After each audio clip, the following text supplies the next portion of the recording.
This Sunday on Capital Connection, the brawl brewing ahead of a ballot battle. Why your vote could change the future of Illinois' finances. Who here's in favor of a fair tax in Illinois? The so-called fair tax. Big bucks pouring in from both sides. Campaigns urging you to vote yes and to vote no on the graduated income tax. Governor Pritzker's biggest campaign promise faces its ultimate test this November. And Mr. Pritzker goes to Washington, sort of. Why he dialed in remotely to testify before Congress on the coronavirus. Plus, the race for Congress in Illinois' 13th district gets heated over transparency. That is our money. That is taxpayer money. And we have every right to know who's getting it. And Speaker Madigan calls for the removal of statues and a painting of former U.S. Senator and Abraham Lincoln's greatest rival, Stephen Douglas. It's all coming up on Capital Connection. From the Illinois State Capitol Rotunda, Capitol Bureau Chief Mark Maxwell is asking the tough questions. This is Capital Connection. Welcome to Capital Connection. I'm Mark Maxwell reporting from the Illinois State House on this Sunday, July 12. This November, you get a chance to rewrite the Illinois State Constitution. That doesn't happen very often. And with many national political observers already marking Illinois as a win for Democrats in the presidential race, that big ballot question very well could be the most important, most impactful decisions that Illinois voters will weigh and determine this fall. And it's a big deal if you think of all the changes Governor Pritzker has already made in his young administration. Legalizing cannabis, raising the minimum wage to $15 a year, the Capitol bill, all of those changes, and yet he considers this, abolishing the state's flat tax to make way for a graduated income rate structure, the biggest thing on his agenda. That flat tax has been enshrined in our state's constitution now for 50 years. That's why Governor Pritzker and his opponents are already digging in and shelling out big bucks for a costly contest to persuade voters which tax system is more fair. Who here's in favor of a fair tax in Illinois? At political rallies and now with his pocketbook, Governor Pritzker is pushing for his progressive income tax. His latest move, cutting a check for $51.5 million to a ballot committee. Quentin Folks is the chairman responsible for turning that money into a winning message. Our state desperately needs it, and we have one shot, to pass this thing in November. I'm fairly convinced that our message will win the day. Conservative groups like Americans for Prosperity plan to tank the ballot initiative in a push to persuade voters you can't trust Springfield to set different tax rates for different income brackets. This does give them greater flexibility, and frankly, that's one of the chief concerns. Veteran political science expert Kent Redfield says there aren't very many easy options left on the table. We're not going to cut funding to schools. There's not a lot left to cut. And so unless you're essentially just going to put state government out of business, we really need more revenue. And that was before COVID-19 cost the state billions of dollars in expenses and lost tax revenue. We are in a terrible hole, even if we get money from a stimulus package. This is about fairness. It was about fairness before COVID. It's about fairness now. It is never fair that a grocery store clerk or a firefighter or a nurse or anyone that works a minimum wage job is paying as much in taxes as hedge fund billionaires and millionaires. Constitutional amendment. Business groups in four corners of the state took aim Tuesday at Governor Pritzker's biggest campaign promise. The so-called fair tax. If you think unemployment is bad now, they warned raising taxes on the rich could have costly consequences. Many businesses that haven't already shut down perhaps will have to shut down due to this outrageous progressive income tax. To absorb the tax increases, small businesses who are the backbone of employers in the state of Illinois would have to reduce workforce, freeze salaries, reduce benefits, cut hours, and increase the cost of goods sold. If voters approve a graduated income tax rate structure, the first round of changes would only raise taxes on people who make more than $250,000 a year, or people in the top 3%. Somebody else is going to pay the tab. Well, guess what? That somebody else is you.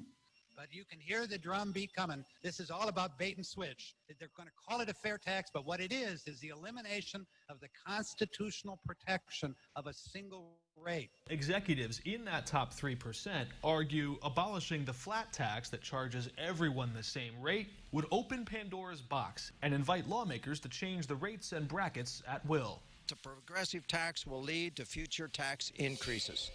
We heard from the opponents of the graduated income tax who want you to vote no. When we come back, the chairman of the committee to vote yes for fair tax, they're calling it.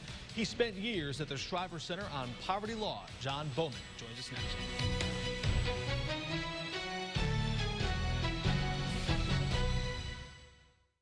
If you have an electrical, plumbing, or heating and cooling problem, there's only one home service company you need. When you want 100% satisfaction and the finest service, make things easy. Call Edelman. Edelman Inc. is a proud sponsor of the Viewers Club. These are the people who keep the country running. You are all tough. The question is, who is the toughest? Everybody's underestimating me. I'm going to prove them wrong. No matter how bad it seems, just keep fighting. This will test you like never before. Tough as nails. New episode Wednesday, 8/7 Central. And it's an encore premiere episode tonight, 8/7 Central on CBS. Celebrate your freedom in style and save big during the extended July 4th sale at Furniture Row. Shop today and get huge discounts on every sofa, every dining table, and every bed. Plus, save up to $500 on all Tempur-Breeze mattresses.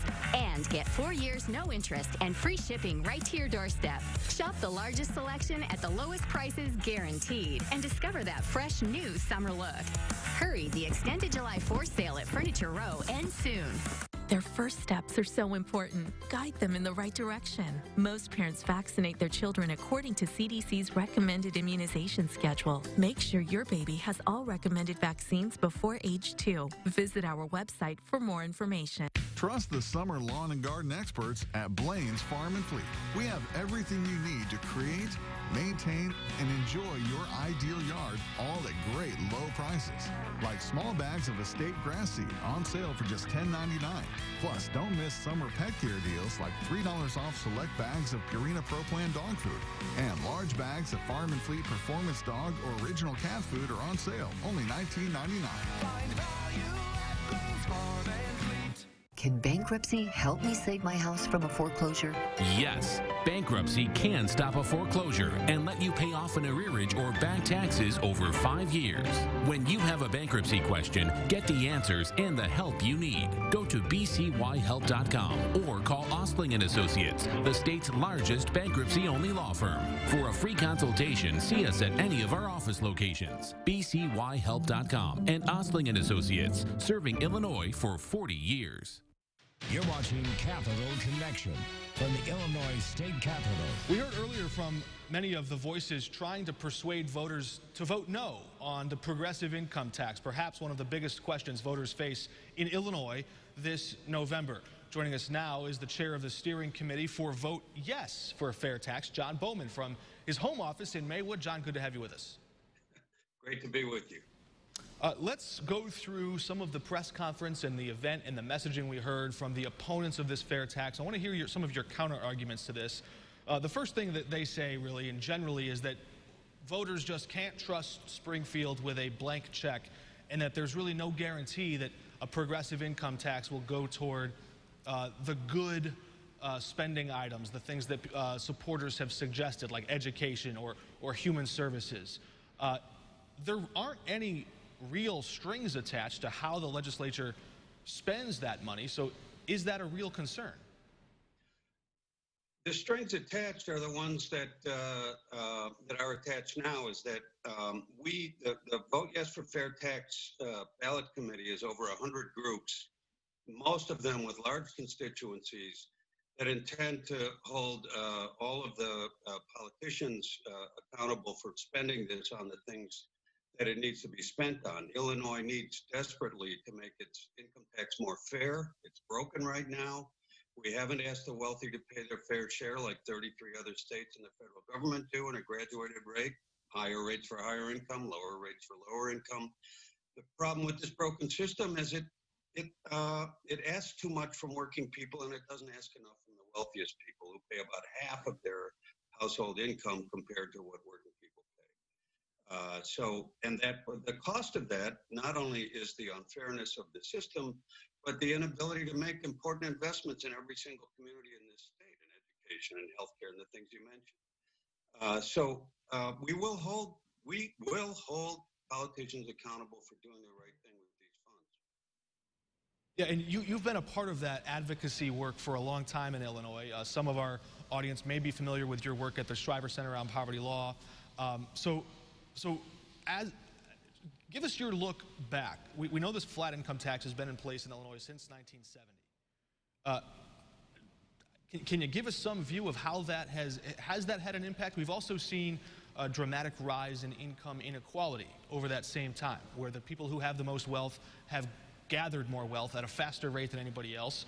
I think 1 out of every $5 earned in the state goes to the top 1% in Illinois. Do you see a connection between those two? There's an unquestionable connection between when you don't ask enough of the people who are making the most, it ripples down. It makes the income inequality worse. This is one of the most important things we can do to remedy that. And also, the investments that you can then make when you have adequate funding are the elements of opportunity, the things that help people be upwardly mobile, like a good education, a good healthcare system. And we're seeing it, magnified now by the COVID-19 pandemic crisis. We see that these first responders, the nurses, the grocery store clerks, the firemen and policemen and so on, that they're the ones who need a fairer shake. Under the fair tax, they will get a tax cut or pay no more, whereas only the people making $250,000 a year or more will pay a little more. That's 3% of the tax paying. The other 97% get a tax cut or pay no more. This absolutely helps make progress, I think, on income inequality, both because of improving the fairness of our currently broken revenue system and also improving the investments we can make in every community that help work. How confident are you, though, that in the legislature after, or the year after that, in 2022 or 2023, that state lawmakers might not go back to the well and raise taxes on the middle class? Well, they would have no more power to do that than they have now. And it's hard, believe me. And now, under the current system, if you have to try to get more revenue to pay the bills and make the investments, you have to raise taxes on everybody. What the fair tax does is it relieves that burden from working class people and asks a little bit more from the wealthiest people. But going forward, it's going to be no easier to affect the tax system than it is now. You're saying the number of votes they would need to raise taxes would still be the same number of votes they would need, but the number of people affected by it would be smaller because they'd be in a smaller bucket. People that make, say, $75,000 to $125,000. There could be a new graduated income tax bracket created there, right? Wouldn't that be easier because it would risk less? I don't think that's not the plan that I know of. The plan is the one that's on the table right now. And what it would do would be to take the straight, it would be to just have this system in place where you're asking people to pay in a fairer way, basically in a reasonable relationship to their ability to pay, right? And to do the important things that we want from state government, like improving education funding and rebalancing that, and making sure we have a good public health system, as we're seeing right now we so desperately need. Yeah, and the tab that needs to be picked up by someone is no small thing. We know that there's $5 billion still in unpaid bills that have gone unpaid. The coronavirus blew a massive hole in this year's budget, perhaps $7 billion. We'll wait and see how much of that Congress may backfill. So from your vantage point and from your experience being close to Illinois state government, just how bad is the state fiscal situation even still in year 2 of Governor Pritzker compared to other states across the country? How bad is it?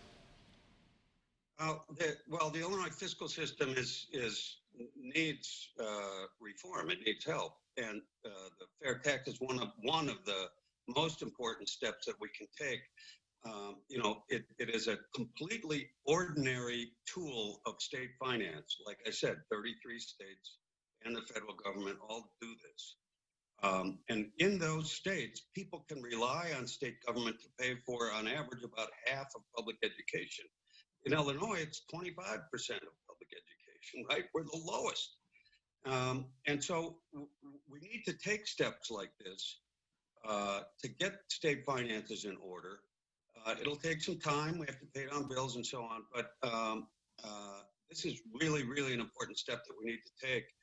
And, to just sort of be adults about fixing the system, taking basic fundamental steps that most other states take, that most other citizens in other states can rely on their states to do. We need to get there too here in Illinois. You mentioned your advocacy. You also mentioned that 33 other states have a progressive income tax of some nature. Many of those start off by saying, you know what, we're not going to tax the first $10,000 you make at all, or we're going to tax it at a very, very low rate. Will any of your future advocacy on this issue revolve around persuading state lawmakers to make this more progressive than it is now, the rate structure itself, to help people at the bottom of the income earning ladder who make less than $40,000 or less than $30,000 a year? Will there be any work, any advocacy coming from you or your affiliated groups to reduce that tax burden on the people who are the working class in Illinois? I don't think so. There's certainly no plans for that right now. I mean, we do need to take this structural step. What happens out in the future, it has a lot of variables. What are the federal investments going to be? What does the economy look like, and so forth? But there's no plans right now. I mean, the focus right now is in repairing this structural unfairness in the income tax, and making sure that 97% get a tax cut or pay no more, and that we're asking the wealthy in this state, as many other states do, to just pay a little bit more than they do now. By the way, the top end here on this fair tax system that's on the table compares favorably to the top end rate in Wisconsin and Iowa, and it's substantially lower than the one in Minnesota, which is the most robust economy in the Midwest, with an influx of millionaire and billionaires. So, what we're advocating for here is pretty mainstream policy that it's high time that Illinois did. The wealthy folks in this, many of whom support this, by the way, but the wealthy folks, and there's some interest groups that don't, and you had the press conference you showed earlier, but they've been getting this break for 50 years now, right? So it's time for us to, they've had enough, and let's make it more fair now going forward and repair this state system. All right, just a little less than 4 months until Election Day this November, a big decisive question on the ballot. We want to make sure all of the people in our audience, we know they've been watching this closely, and they'll be among some of the more informed voters heading to the polls, thanks to our guests like John Bowman. Thanks for joining us. Well, thank you, Mark. We're back in a moment.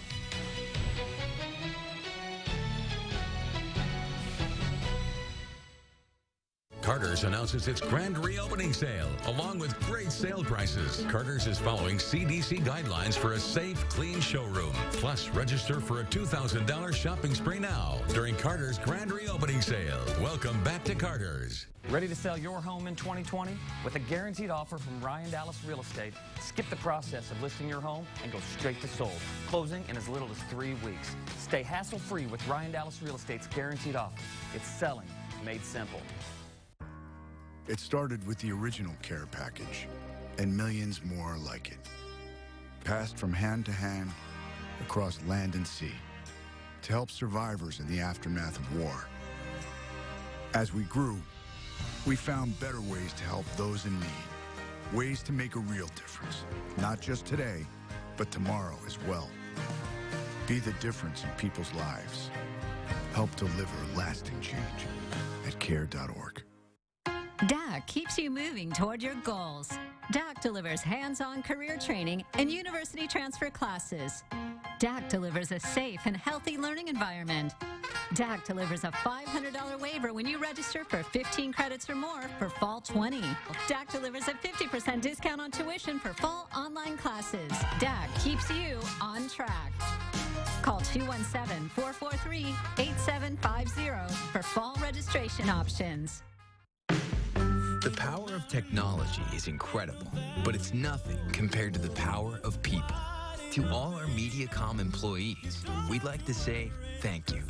Whether you're working from home, working extra hours, working on the front lines, or keeping things working behind the scenes, you've gone above and beyond to take care of our customers and keep our communities connected.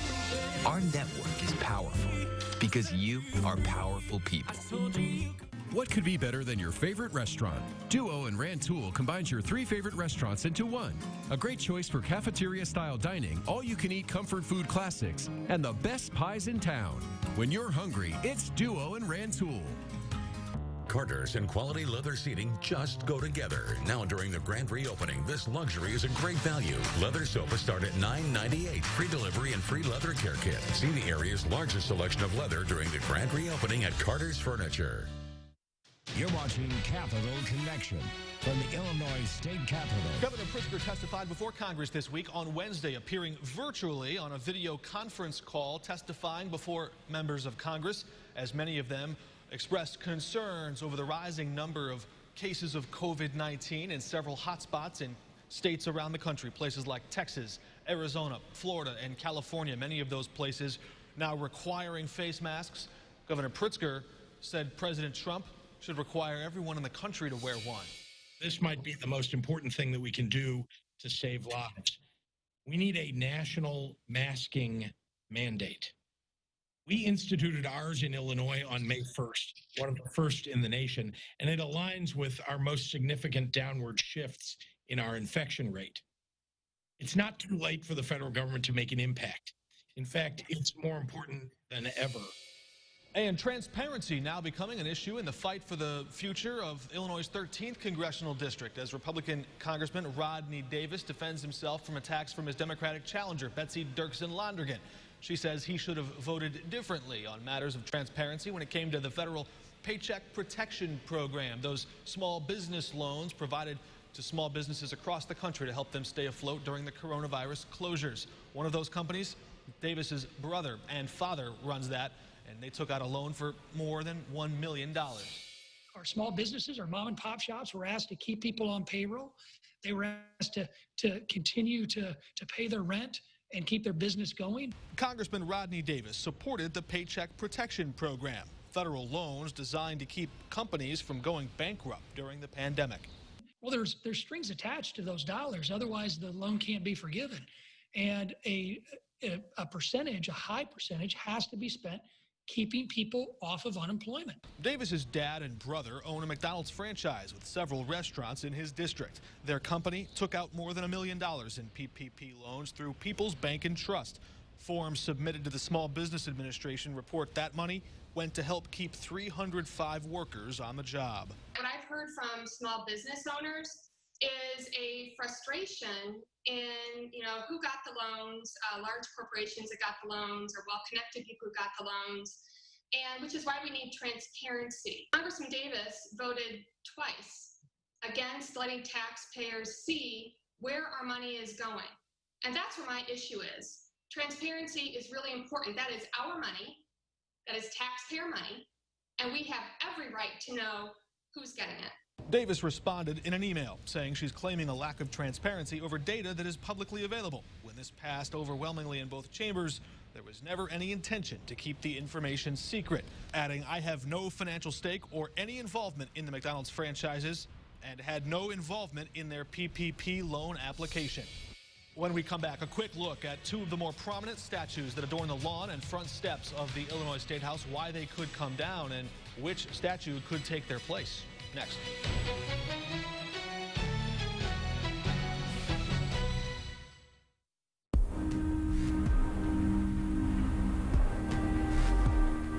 After you're hurt, the real fight for your life begins. Who's on your side? A serious injury changes everything. Quality of life, family, health, and in those moments when you need help the most, you can count on us. Konoski Bresny, we get your worth.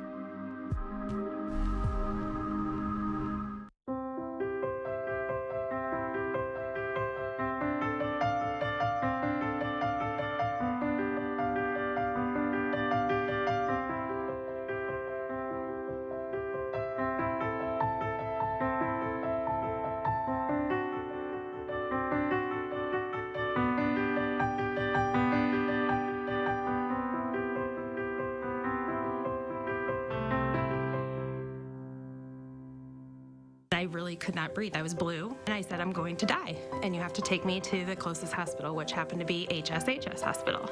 We suggest not to delay your care in these situations. We do not want you to stay at home. Never once did I ever feel like I was going to get COVID or I was unsafe. I almost died, and without HSHS, I would have died. At HSHS, we want you to know that you're safe with us, so don't delay your care. Call for help. Don't be afraid, just call for help. For nearly 80 years, Smart Optical has been here for you and your family through all of life's challenges. As we all get used to the changes in our world, our doctors and staff are taking steps to keep you safe by wearing masks and following cleaning protocols. Our friendly staff will bring freshly cleaned frames to you to try on, and we will always use contactless measuring to make sure your lenses are perfect. In these trying times, Smart Optical is still here for you. Call today to schedule your next eye health exam. Smart Optical, vision for life. On Thursday this week, House Speaker Michael Madigan thrust Illinois into the national spotlight and the ongoing debate over the proper place of statues in places of public prominence in 2020. Madigan called for the removal of the statue of the Little Giant, former U.S. Senator Stephen Douglas, who tried to run for president and failed, and who debated Abraham Lincoln 6 times across Illinois, building a national platform for Lincoln to eventually win the presidency. Madigan pointed to passages in a book by Sidney Blumenthal called All the Powers of the Earth, which described the brash, outspoken Douglas as someone who used racial slurs and someone whose first wife owned slaves on a plantation in Mississippi, something he used to try and curry favor with Southern Democrats to advance his political position. Another statue sits on the front lawn of the Capitol, that statue of former Lieutenant Governor Pierre Menard. It shows him towering over a native person kneeling before him as they trade pelts. Madigan called both statues symbols of hate and called for promoting the statue across the street of Dr. Martin Luther King Jr. to a place of public prominence. He also wants to immediately cover up a portrait of Stephen Douglas that hangs inside the House chamber, and when lawmakers return later this fall, he wants them to vote to replace that with a portrait of President Barack Obama. Madigan said in a statement, memorializing people in a time that allowed slavery and fostered bigotry and oppression has no place in the Illinois House.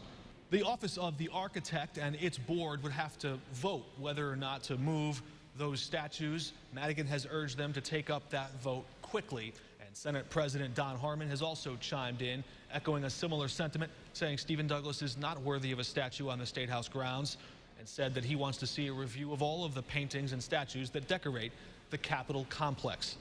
That does it for us this week. Thank you so much for tuning in. Next week, at the same time, we'll hear from a Lincoln historian who can elaborate on the complicated history of Stephen Douglas. We'll have all of the top political news from Illinois for you then. Thanks for watching. For Capital Connection, I'm Mark Maxwell.